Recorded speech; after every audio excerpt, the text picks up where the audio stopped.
Hello, welcome back for another round of Lulu Walks the Dogs.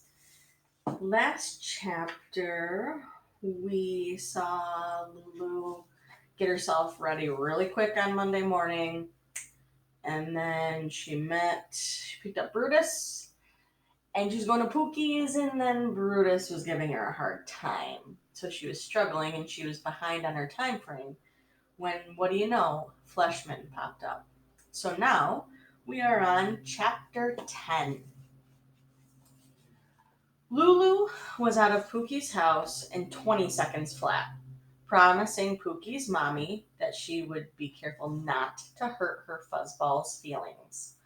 Holding Pookie with one of her hands and Brutus's leash with the other, Lulu was hurrying over to Cordelia's when Pookie finally opened her eyes and wiggled.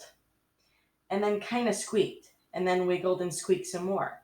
Lulu understood that this is Pookie's way of saying it was time to do what she was supposed to do, which meant that Lulu needed to stop immediately and set Pookie down underneath a tree, which she did, and then said in a not too patient voice, "Okay, let's get this over with.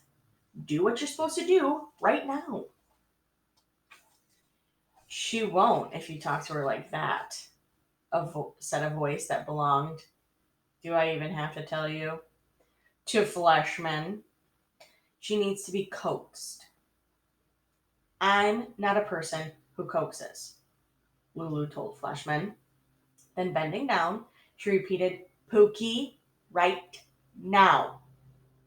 Except that when she spoke, instead of saying pook part that rhymed with Duke, Lulu forgot and rhymed it with book, which turned out to be a big mistake. Pookie, yelping, leaped in the air, and instead of falling back down again, she attached herself by her teeth to Lulu's jean jacket. Lulu tried pulling her off. Pookie hung on. Lulu tried pushing her off. Pookie hung on. Lulu tried shaking her off, but the once lazy fuzzball wouldn't let go, hanging on by her teeth and somehow yelping at the same time, which isn't easy.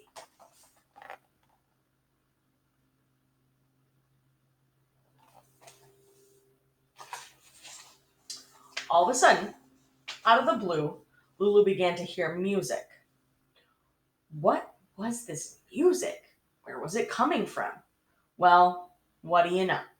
There was Flashman, who had taken his flute from his backpack and was tootling tunes into Pookie's ear. Flashman, yelled Lulu, still pulling and pushing and trying to shake off Pookie. Cut out the concert. This isn't a concert, said Fleshman. This is coaxing. Lulu watched with amazement as the yelping Pookie stopped yelping and hanging by her teeth from Lulu's jacket. Instead, while Fleshman kept playing, Pookie let herself down on the ground where, quietly, squatting under a big leafy tree, she quickly did what she was supposed to do.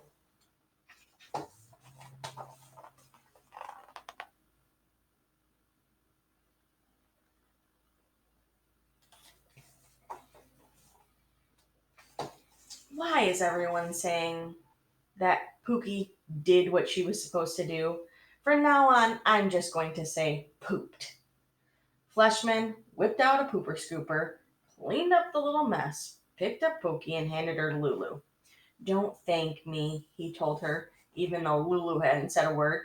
Actually, I should be thanking you. I should be thanking you for letting me. I don't want to hear it, Fleshman, roared Lulu.